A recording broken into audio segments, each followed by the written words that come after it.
Irmãos, bom dia. Todo segundo domingo do mês, nós recolhemos aqui uma oferta missionária e hoje não vai ser diferente, mas antes de falar a respeito da oferta missionária, eu gostaria de passar um vídeo que é muito curto, um vídeo muito pequeno, de um projeto missionário que a juventude tem, que os conectados têm. Todos os anos nós fazemos uma viagem missionária. Vamos para algum estado, falar do amor de Deus, falar da graça de Deus. E esse ano nós vamos estar indo para Mariana e Barra Longa. Mariana, de uma forma bem específica, um lugar chamado Paracatu, e Barra Longa é uma cidade vizinha. Nós estaremos fazendo o nosso trabalho missionário lá esse ano. Mariana, eu não sei se você lembra, foi aquela cidade que foi atingida por aquela catástrofe ambiental da mineradora Samarco. Então, Mariana, ainda hoje, né, o centro ali tá reconstruído, está muito bonito, mas muitas cidades ainda continuam sofrendo. Os maiores desastres ambientais do Brasil. E agora, 4 corpos foram encontrados na região. Os maiores desastres ambientais do Brasil. E agora, 4 corpos foram encontrados na região. Ainda há pelo menos 28 pessoas desaparecidas e dezenas de cidades sofrem as consequências. A barragem da Samarco acabou de estourar, igualzinho de tsunami. Sou testemunha, eu vi várias mãos pedindo socorro. Corpo de bombeiro, não tinha uma corda para jogar. Bento Rodrigues passou a ser um povoado fantasma, sem ninguém.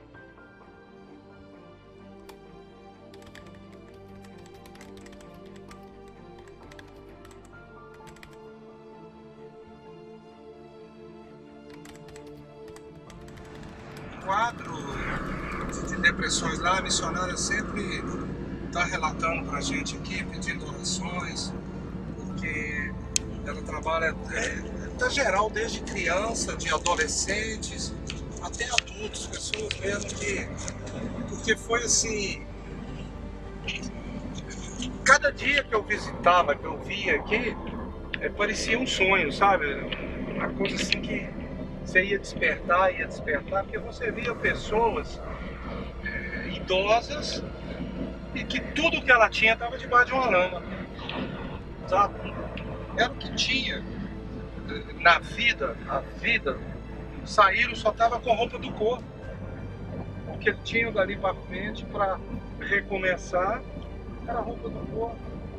E muitas pessoas ficaram assim, confusas mesmo, a mente confusa. E hoje está repercutindo a maior parte nesses quadros de depressões. Acha que a cidade em si é exposta, assim, tem centro de macumba, algo desse tipo assim? Sim, sim. Bem Ela tem exposta. 2 imagens numa das entradas de Satã, de Satanás. Uhum. Então é bem explícito, né? É uma cidade assim, muito idólatra e muito apegada a esses tipos de situações, de religiões, como eles chamam, né? de espiritismo. Isso tem muito. Essa arca ali, tá vendo? Essa é a praça? Ele veio até no Barra Longa ali, ó. Foi. Era lama.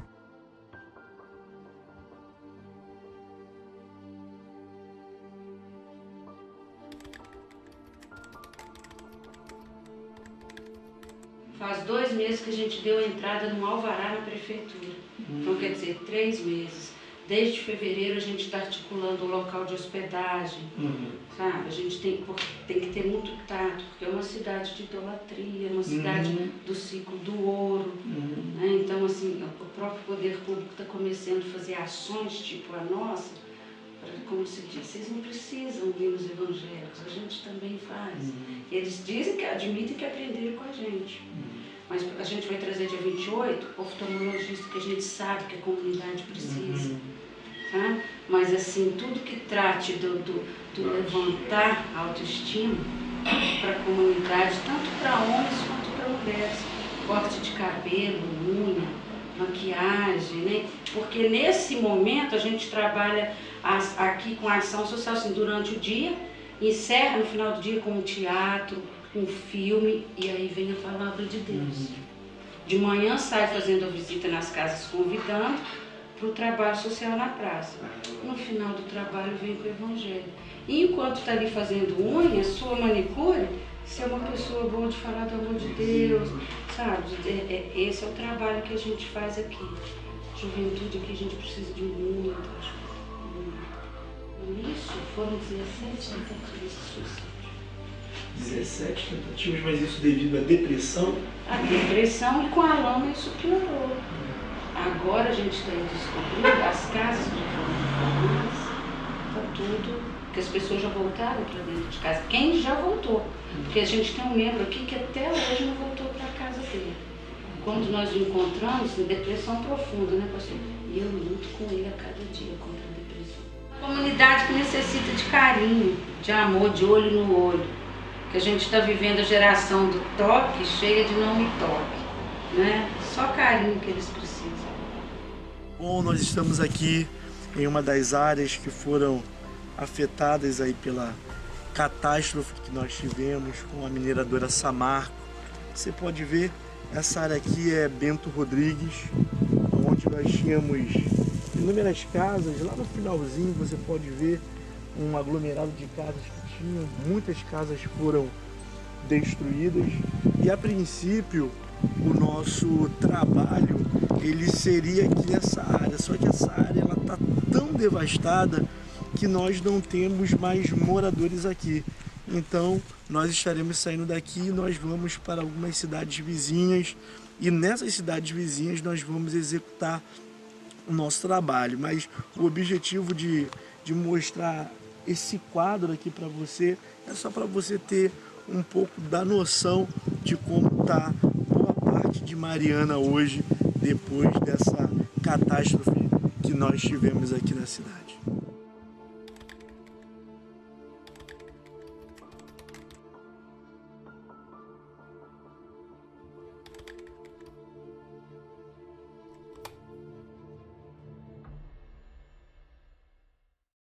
Mostrar para os irmãos, não tem condições de ficar, então nós estaremos ficando em Barra Longa.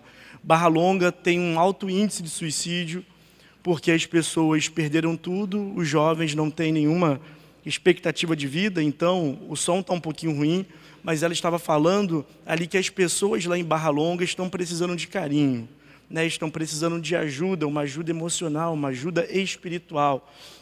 Então nós temos algumas vagas bem específicas para essa viagem missionária, que são vagas para psicólogos, médicos e dentistas. Se você se encontra nesse quadro, né, dessa área, nós precisamos de você, né? Esse quadro, nós vamos trabalhar lá com ação social voltada para a área da saúde. Nós estamos precisando para levar para a nossa viagem fralda geriátrica, vamos fazer kit, né, para gestantes também, então nós vamos precisar muito da ajuda dos irmãos nessa viagem que nós vamos. Nós sabemos que lá tem uma força espiritual muito grande, você viu que ali tinham 2 demônios, não sei se você conseguiu ver muito bem. Esses 2 demônios, eles ficam na parte de trás da cidade. Na parte da frente, ele também tinha 2 demônios. Quando houve a catástrofe, a Igreja Batista, que é uma igreja que nós estamos fazendo uma parceria lá, o pastor estava pregando e o padre se converteu. Quando o padre se converteu, ele mandou tirar os 2 demônios que estavam na frente da cidade. Como os 2 demônios da parte de trás pertencem a uma propriedade privada, ele não teve autoridade sobre isso. Então nós sabemos que existe uma força espiritual muito grande agindo naquele lugar e nós vamos para lá fazer esse movimento de vida. Eu estou falando isso para você porque talvez você não tenha oportunidade de estar numa viagem dessa conosco. Talvez você não tenha oportunidade de ir para o Nordeste, que são igrejas que dependem muito aqui de Caxias. A igreja de Caxias ajuda essas igrejas do Nordeste. A igreja de Caxias ajuda missionários que estão fora do país. Então, que nesse momento você possa contribuir. Eu sei que os seus pés talvez nunca vá para a Turquia, nunca vá para o Nordeste, nunca vá para a Mariana, mas você, de alguma forma, você pode estar contribuindo nessa manhã. Então, você que tem a sua oferta, eu gostaria que você segurasse a sua oferta, eu gostaria que você pudesse contribuir nessa manhã para uma oferta missionária, e nós estaremos orando, e após a oração, você pode depositar a sua oferta aqui na frente. Pai, a gente te dá graça pelo privilégio que nós temos de poder nesse momento ofertar, contribuir com essa obra missionária. O Senhor nos chamou para ir, nós somos a sua eclesia, nós somos chamados para fora, e Deus, é isso que nós temos que fazer. Então, Pai, em nome de Jesus, venha conceder sabedoria ao nosso pastor, ao Bispo Miguel, para administrar essas ofertas que estarão sendo depositadas hoje, Senhor, e que todos esses missionários, esses projetos missionários, eles possam ser supridos, ó Pai, por Ti. Em nome de Jesus, amém. Se você tem a sua oferta, você...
Irmãos, a nossa viagem missionária, ela vai estar acontecendo do dia 2 ao dia 4 de novembro.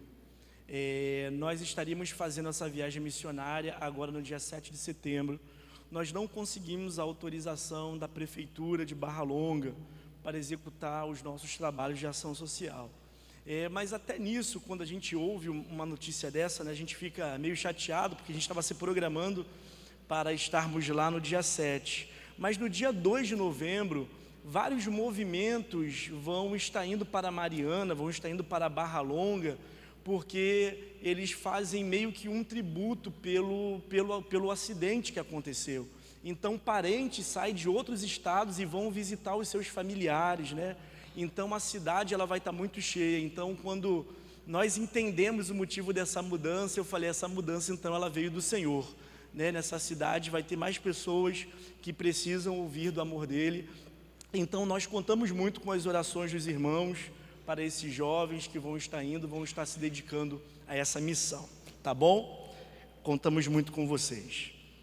Meus irmãos, a mensagem que eu tenho hoje é para poder compartilhar com os irmãos. Algumas semanas atrás eu estive aqui compartilhando uma mensagem expositiva, não foi uma mensagem temática, a respeito do primeiro capítulo da Epístola de Tiago, e eu falei para os irmãos que na próxima oportunidade que eu tivesse, eu estaria concluindo essa mensagem. Então agora, na parte da manhã, eu vou estar concluindo a mensagem expositiva a respeito do primeiro capítulo de Tiago. Então gostaria que você abrisse comigo a sua Bíblia em Tiago, capítulo 1, para nós concluirmos a segunda parte dessa mensagem.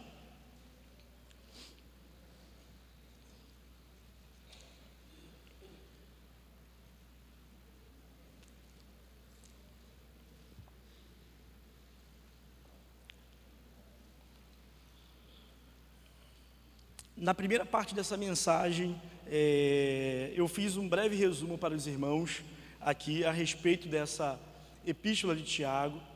Eu falei para os irmãos que a pessoa que escreveu essa epístola foi realmente o Tiago.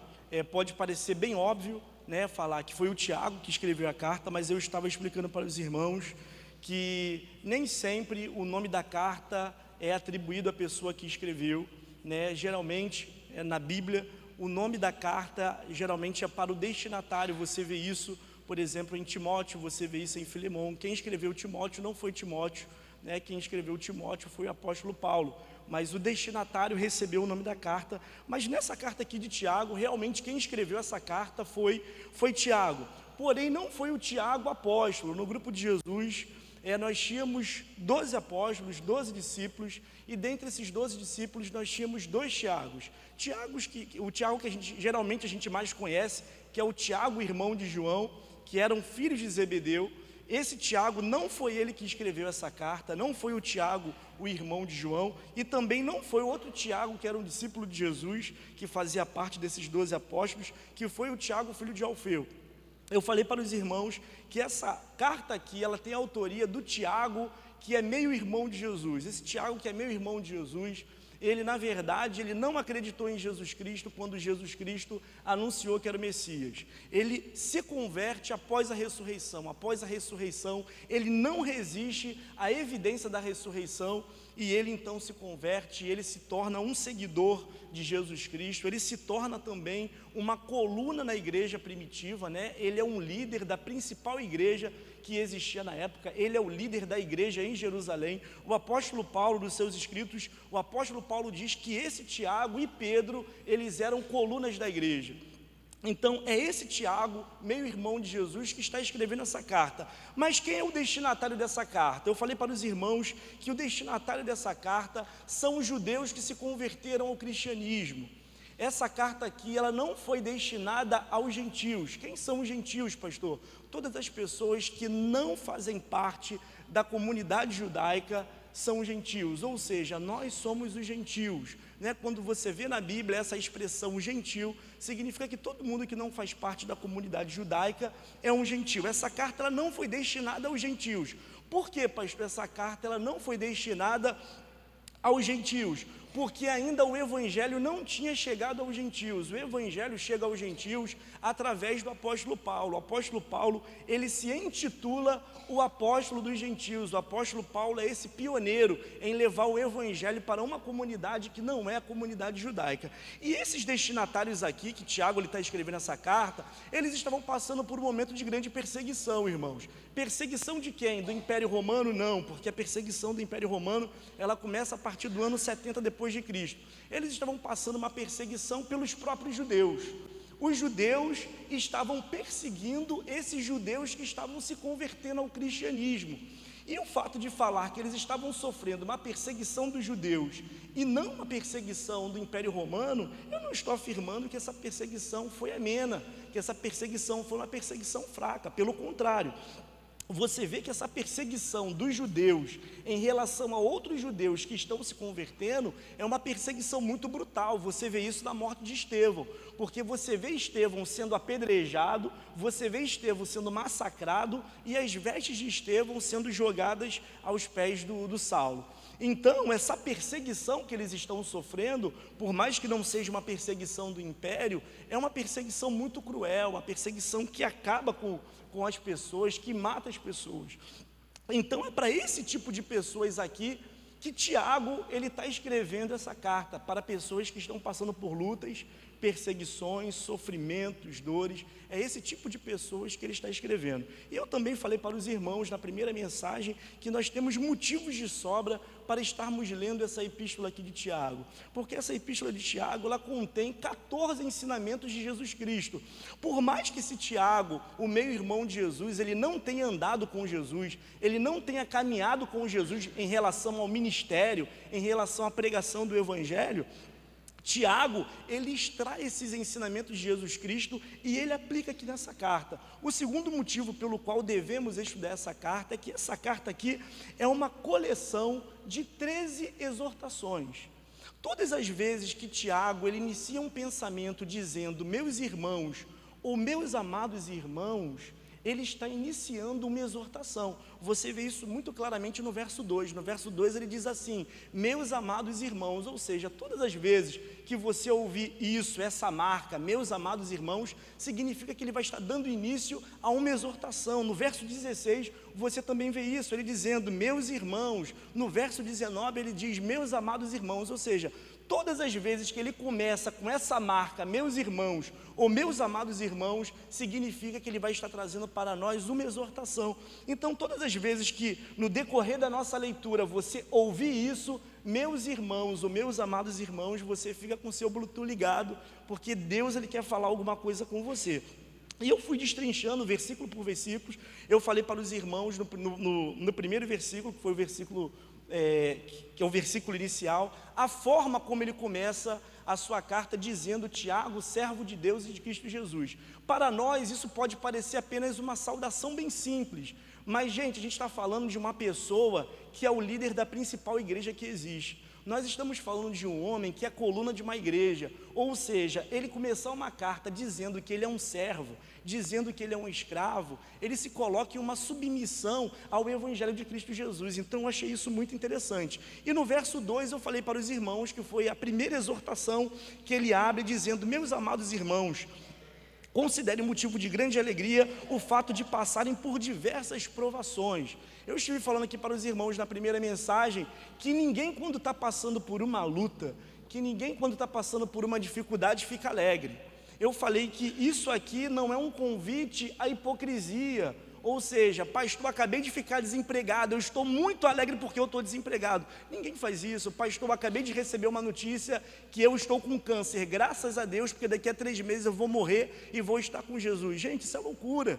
Ninguém fica assim, ninguém reage dessa forma. Então, por que Tiago, ele vira e fala assim, meus irmãos, considerem um motivo de grande alegria o fato de vocês estarem passando por diversas provações. E eu estive falando para os irmãos que a provação, que a luta, o sofrimento é a ferramenta que Deus usa para poder aperfeiçoar o nosso caráter. Então, quando nós estamos passando por uma luta, quando nós estamos passando por um momento de sofrimento, um momento de dor, um momento de tribulação, Deus nesse momento está aperfeiçoando o nosso caráter. Então, quando nós entendemos isso, quando nós entendemos o objetivo da luta, quando nós entendemos o objetivo do sofrimento, que é ter um caráter aperfeiçoado, isso não gera amargura no nosso coração. Isso não gera raiva no nosso coração, pelo contrário, gera um sentimento de paz, gera um sentimento de alegria. Então o que Tiago ele vem falando nessa exortação é para que nós possamos entender justamente isso, esse momento de dificuldade, esse momento de luta. No verso 5 ele vem falando a respeito da sabedoria. Quando você estiver passando por esse momento de tribulação, quando você estiver passando por esse momento de angústia, você pode pedir sabedoria para Deus. E eu gostei muito da expressão que ele usa aqui, foi no verso 5, dizendo assim, se algum de vocês tem falta de sabedoria, peça a Deus que a todos dá livremente, de boa vontade, e lhe será concedida. Peça, porém, com fé sem duvidar, pois aquele que duvida é semelhante à onda do mar, levada e agitada pelo vento. Pessoal, olha como que isso é muito importante. Eu estava falando para os irmãos que isso aqui é uma sabedoria que vem do alto. A pessoa ímpia, ela não precisa dessa sabedoria, porque o ímpio tem a sua própria forma de agir. Quando a filha do ímpio, ela é engravida do namorado, o pai manda abortar, vai fazer aborto. Agora o cristão, quando ele se depara com um problema desses, quando ele se depara com essa dificuldade, o que o cristão faz? Ele precisa pedir a Deus sabedoria. Ele precisa pedir a Deus uma sabedoria que vem do alto. E nessa primeira mensagem que eu estava pregando, eu tive a dádiva, eu tive o privilégio de no final da mensagem, uma pessoa virar para mim e falar assim, pastor, eu queria falar um negócio com o pastor. Eu queria falar para o pastor que na segunda-feira eu ia fazer uma besteira na minha vida. Mas quando foi lido que Deus ele dá sabedoria de uma forma generosa, eu percebi que é a solução para o meu problema, pastor. Eu percebi que Deus ele pode me dar sabedoria para eu poder resolver essa situação. Então eu achei isso muito interessante, a forma como o Tiago ele vem colocando. E mais à frente, ele no verso 14, ele vem falando a respeito da tentação, a respeito da provação. E eu falei para os irmãos sobre esses estágios de tentação que o Tiago ele vem falando. E nós paramos aí nesse verso 16, que eu vou começar a minha mensagem nessa manhã, lendo esse versículo com você, que é o início da segunda exortação dele, que diz assim: meus amados irmãos, não vos enganeis. Espírito Santo, fala o nosso coração nesse momento, Pai. O nosso coração, ele está aberto para poder receber a sua palavra. Se o Senhor não nos ensinar, nós não iremos aprender nada, porque Tu és o nosso Paráclitos, Tu és o nosso ajudador, Tu és o nosso consolador. Então, Espírito Santo, venha falar conosco nessa manhã, através da sua palavra. Nesse momento, nós levamos cativo todo pensamento contrário à sua palavra. Em nome de Jesus, amém. Meus amados irmãos, não vos enganeis. Eu acho que a primeira pergunta que vem na nossa mente é: o que é auto-engano? Antes de eu começar a discursar sobre o que é auto-engano, eu quero explicar para você o que não é o auto-engano. O auto-engano, ele não é uma ignorância. O auto-engano não é um equívoco. Vou dar um exemplo para você. Os jovens, alguns meses atrás, os conectados, se eu não me engano foi no mês de maio, nós fizemos aqui na igreja um congresso de relacionamentos, o Compromisso Total.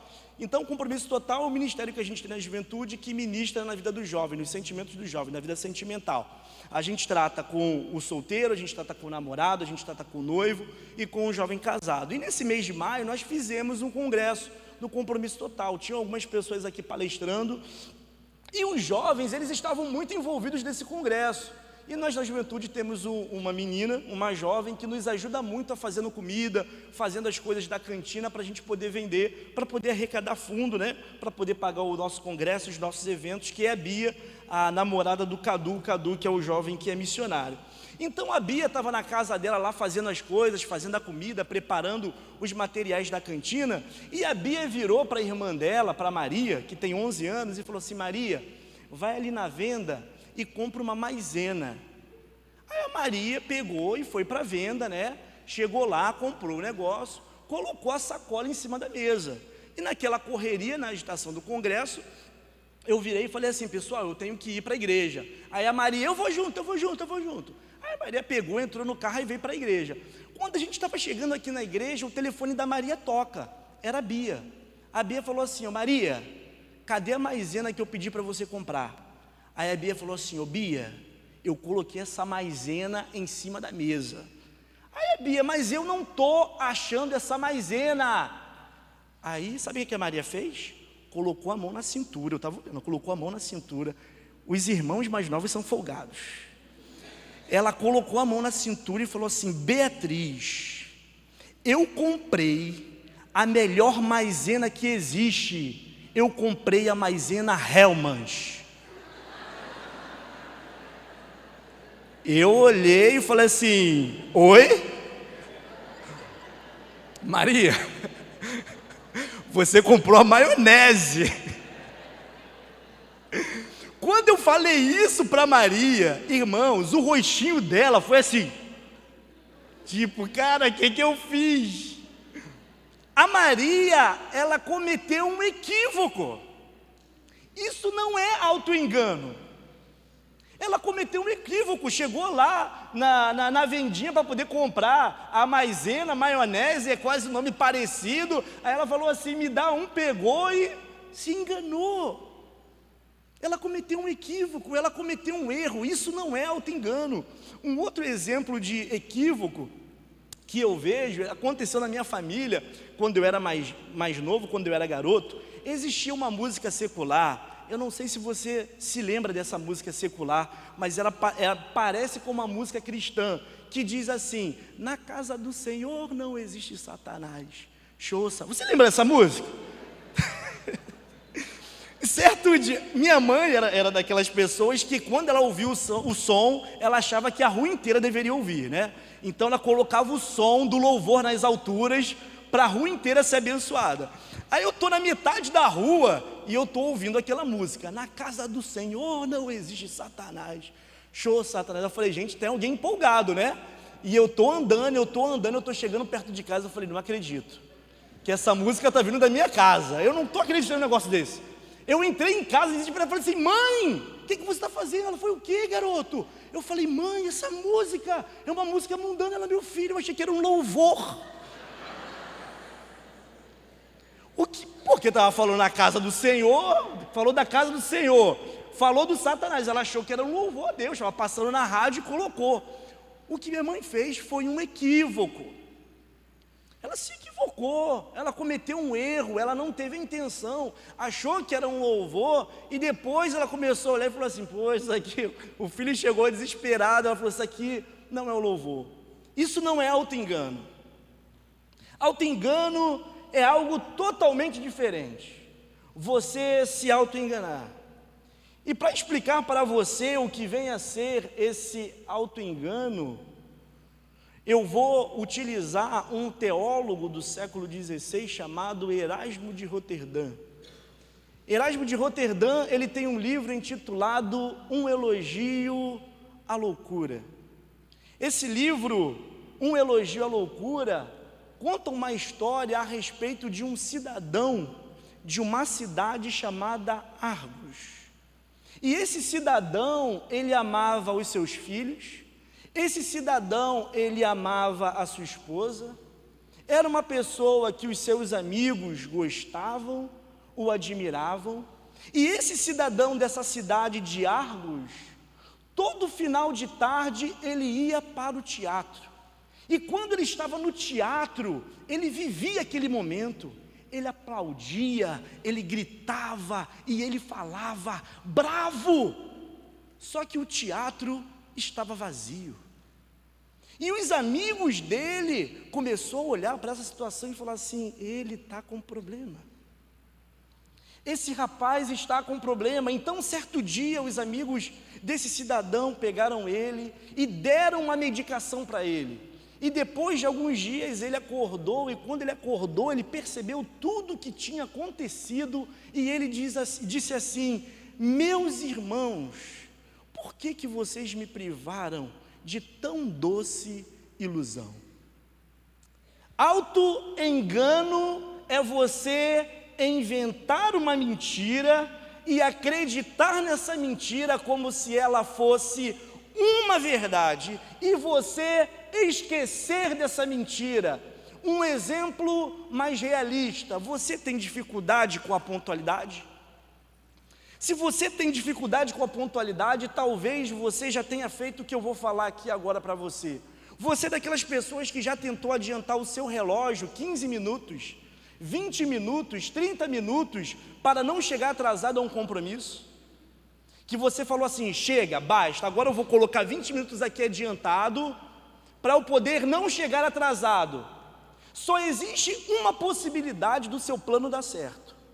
Se você acreditar que todo o tempo da humanidade foi reduzido ou foi adiantado àquele momento. Se você acreditar que todo o tempo da humanidade avançou 20 minutos, 30 minutos, você tem uma chance do seu plano dar certo. Porém, se você não acreditar na mentira que você inventou, o seu plano ele não vai ter êxito. Para que o seu plano de adiantar o relógio em 20 minutos, 30 minutos, ou seja, o tempo que for, você vai precisar acreditar nessa mentira. Porque se você não acreditar nessa mentira, o seu plano ele não vai dar certo. E você sabe que auto-engano é isso. É quando inventamos uma mentira, vivemos essa mentira como se ela fosse verdade e depois a esquecemos. É por isso que a vida das pessoas dentro da igreja e fora da igreja é uma vida de auto-engano. Existem muitas pessoas dentro da igreja e fora da igreja vivendo essa realidade de auto-engano. Elas tentam transparecer aquilo que elas não são, porque elas estão vivendo uma mentira. Elas estão se escondendo dentro de uma mentira. Elas construíram a vida dela respaldadas e baseadas em uma mentira. E o Tiago agora ele aparece nos dizendo, irmãos, não vos enganeis. Não vivam essa vida de auto-engano. Não vivam uma vida fingindo quem vocês não são. Não vivam uma vida se escondendo na mentira. Não vivam essa vida falsa. Porque quando você olha para a Bíblia, você consegue enxergar personagens que viveram essa vida de auto-engano. Você tem, por exemplo, o Davi, o rei Davi. O rei Davi, por algum momento da vida dele, ele viveu essa vida de auto-engano. Quando os reis deveriam estar na guerra, o Davi ele estava no palácio olhando, passeando, e ele viu uma linda mulher se banhando. E alguém virou para ele e disse assim: olha, Betseba é uma mulher casada. E o Davi, conhecendo essa informação, o que ele pensou? Para eu me apossar dessa mulher, eu terei que matar o marido dela. Mas se eu matar o marido dela, isso é homicídio, é pecado. Aí, é aí que entra o auto-engano. Aí o Davi pensou assim: mas se eu colocar o marido dela na primeira linha da batalha e alguém o matar, eu não sou culpado de nada. Auto-engano. Entrou no auto-engano. Entrou em uma vida mentirosa. Você consegue ver isso na vida de Judas Iscariotes. Judas Iscariotes, quando a mulher vai lá e derrama o perfume nos pés de Jesus, Judas Iscariotes, ele diz assim: por que vocês estão fazendo um negócio desse? Vocês poderiam pegar isso e dar para os pobres. Quem está olhando Judas Iscariotes falar aquilo, as pessoas iriam olhar e falar assim: nossa, que cara crente. Ele está pensando nas pessoas, ele está pensando nos pobres. Auto-engano. Porque nós sabemos que Judas Iscariotes, ele estava falando aquilo, mas a intenção dele era pegar aquele dinheiro. E qual é a forma que nós temos de confrontar essa vida mentirosa? Qual é a forma que nós temos de confrontar esse auto-engano? Quando as pessoas vivem uma vida mentirosa, vivem na mentira e acham que estão vivendo na verdade, porque elas já até esqueceram que a vida que elas vivem é uma vida mentirosa. Nós confrontamos isso pela verdade. Porque no Evangelho de João, no capítulo 8, no verso 32, vem nos dizendo assim: conhecereis a verdade, e a verdade ela vai libertar você. Porque Davi, ele foi confrontado com a verdade. Quando o profeta Natan chegou, ele confrontou Davi com a verdade. Porque a mentira, ela não resiste essa verdade que provém de Deus. Ela não resiste. Por isso que no Evangelho de João, no capítulo 16, no verso 7, Jesus Cristo, ele diz assim: o Espírito da verdade, que o mundo ele não pode receber. Por que o mundo ele não pode receber o Espírito da verdade? Por que o mundo ele não pode receber esse Espírito Santo da verdade? Porque o mundo está cego, e o versículo fala sobre isso. O Espírito da verdade que o mundo não pode receber, porque o mundo não o vê e não o reconhece. Aí ele conclui dizendo assim: vocês não. Vocês conhecem o Espírito da verdade, porque esse Espírito da verdade, ele está com vocês, e esse Espírito da verdade, ele habita em vocês. Vocês são templo desse Espírito da verdade. Se nós somos essa habitação do Espírito da verdade, nós não podemos viver uma vida fingida. Nós não podemos viver um cristianismo fingido. Nós não podemos viver uma vida mentirosa. Nós não podemos viver uma determinada vida fora da igreja, e quando chegamos na igreja, nós esquecemos que nós estamos vivendo uma mentira, nós esquecemos a mentira para entrar na realidade da verdade, e isso não vai funcionar.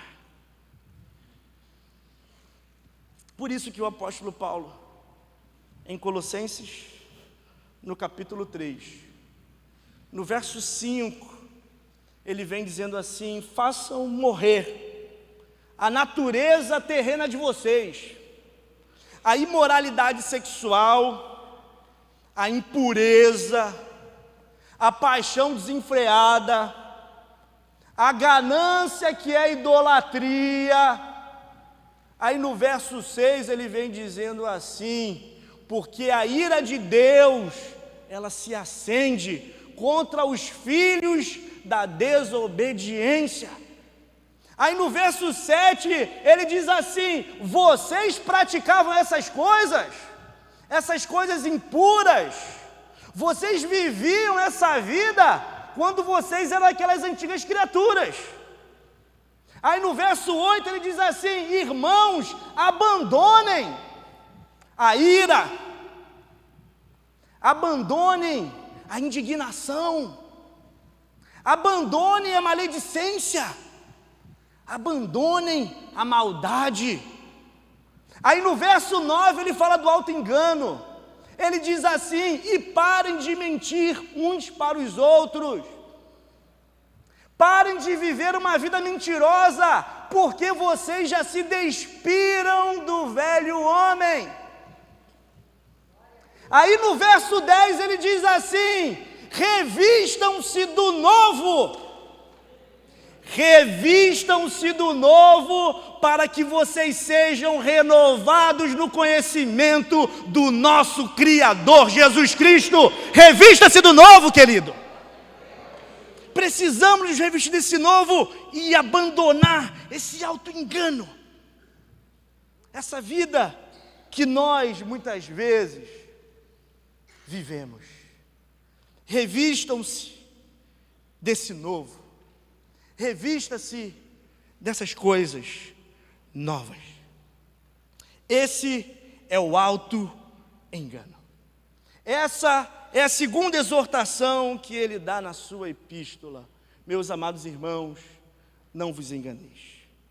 Aí no verso 17, ele diz assim: toda boa dádiva e todo dom perfeito vem do alto, descendo do Pai das luzes, que não muda como sombras inconstantes.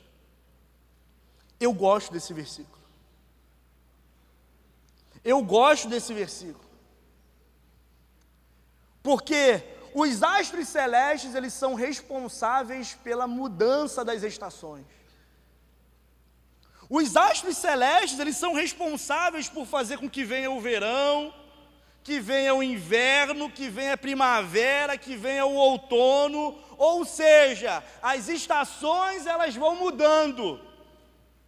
Mas ele vem dizendo que o Pai das luzes, ele não muda. Lembra quando você conheceu o seu cônjuge? Lembra quando você conheceu o seu marido ou a sua esposa? Ele estava magrinho, ela estava magrinha. Você levava flores, chocolate. Aí o tempo foi passando e o seu cônjuge mudou. Hoje ele não leva nem bala para você, nem uma house. Porque o tempo passa e as pessoas, elas mudam. Lembra do seu filhinho? Quando ele era garotinho, tão amável, ele vinha, mamãe, te dava um abraço, papai te beijava. Hoje ele só falta te agredir. Hoje ele grita com você e você fala: cadê aquele garotinho que me dava o beijo? As pessoas, irmãos, elas vão mudando no decorrer do tempo. Elas mudam no decorrer da caminhada. Você também mudou. o pastor também mudou. As pessoas, elas mudam no decorrer dos anos. Você conheceu uma pessoa 5 anos atrás, hoje ela é uma pessoa totalmente diferente, porque simplesmente as pessoas mudam. Mas sabe qual é a boa notícia nessa manhã? É que Deus, Ele permanece a mesma pessoa. Deus, Ele permanece o mesmo. Deus, Ele não sofre variação.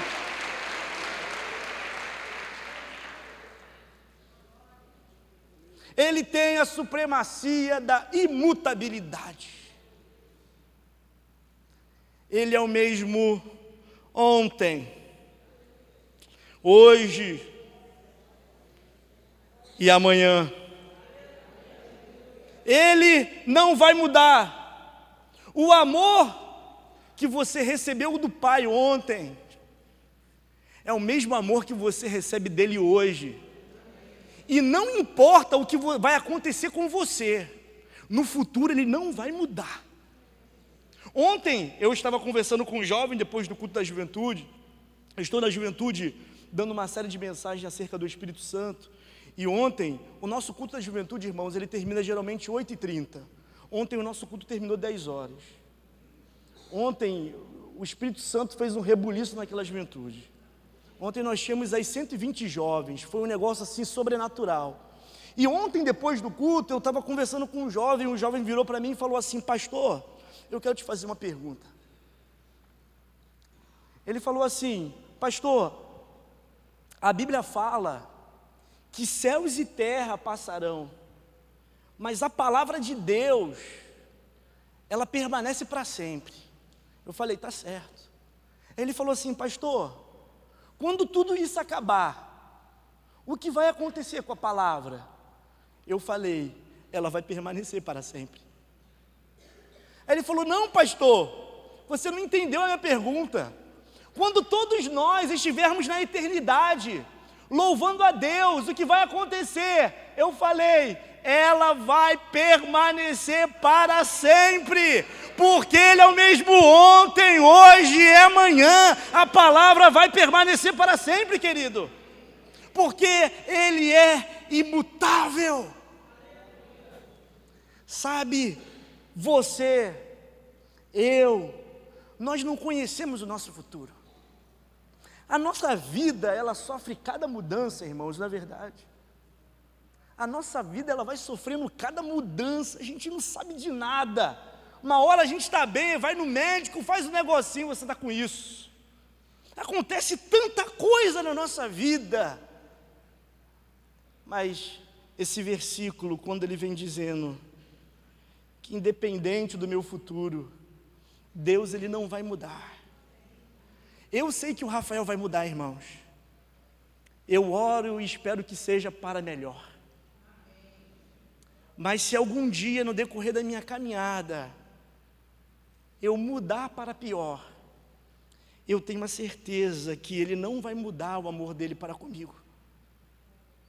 Se você, no decorrer da sua caminhada, irmão, você se perder, você não se achar mais, saiba, em qualquer situação que você estiver, que o amor dEle por você vai permanecer o mesmo, que a graça dEle por você vai permanecer a mesma.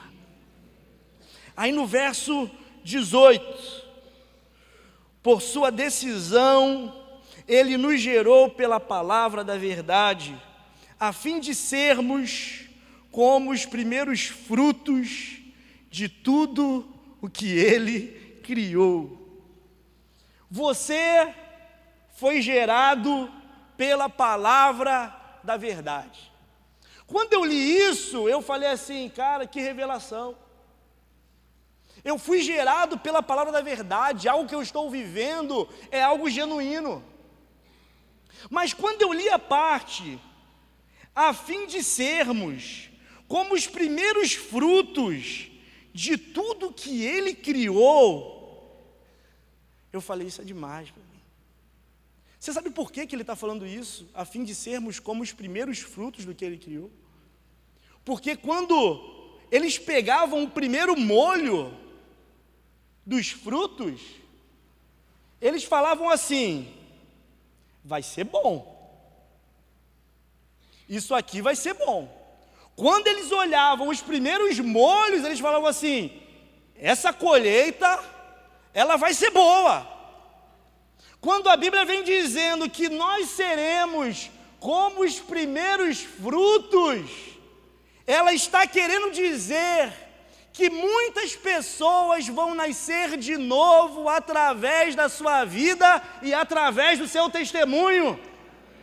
Você vai ser como os primeiros frutos. Que revelação da palavra de Deus. Meus amados irmãos, ele vai iniciar agora a sua terceira exortação. Mas, meus irmãos, eu não vou poder continuar com a terceira exortação, porque já são 11 horas. E a terceira exortação, ela vai lá longe. Em outro momento, se Deus permitir, nós vamos dar continuidade na parte 3 de Tiago. Só espero que você saia daqui abençoado. Amém? Vamos orar, agradecer a Deus por essa manhã. Jesus, obrigado. Obrigado pela sua palavra, essa palavra que é viva, essa palavra que é poderosa. Senhor, essa palavra que é majestosa. Senhor, a sua voz, como diz o salmista, a sua voz ela é poderosa, Pai. A sua voz ela é majestosa. A sua voz, ela quebra os cedros, sim. A voz do Senhor, Ele quebra os cedros do Líbano. Senhor, essa voz que está vindo de encontro ao nosso coração nessa manhã, Pai. Por mais que tenhamos passado aqui tão poucos minutos, mas a sua presença aqui, Pai, ela é notória, ela é evidente, ela é maravilhosa. Senhor, te agradecemos por esse domingo. Venha nos levar em segurança para as nossas casas. Senhor, que tenhamos um dia abençoado. Senhor, que os pais dessa igreja tenham um domingo abençoado, um domingo feliz, um domingo em família. Senhor, nós te agradecemos por essa dádiva de podermos ter uma família para se reunir. Nós agradecemos, Pai, pelo seu amor, nós agradecemos pela sua graça e nós agradecemos pela sua bondade. Te damos graças por tudo, em nome de Jesus. Amém. Querido irmão, que Deus te abençoe rica e abundantemente. Um excelente domingo para você.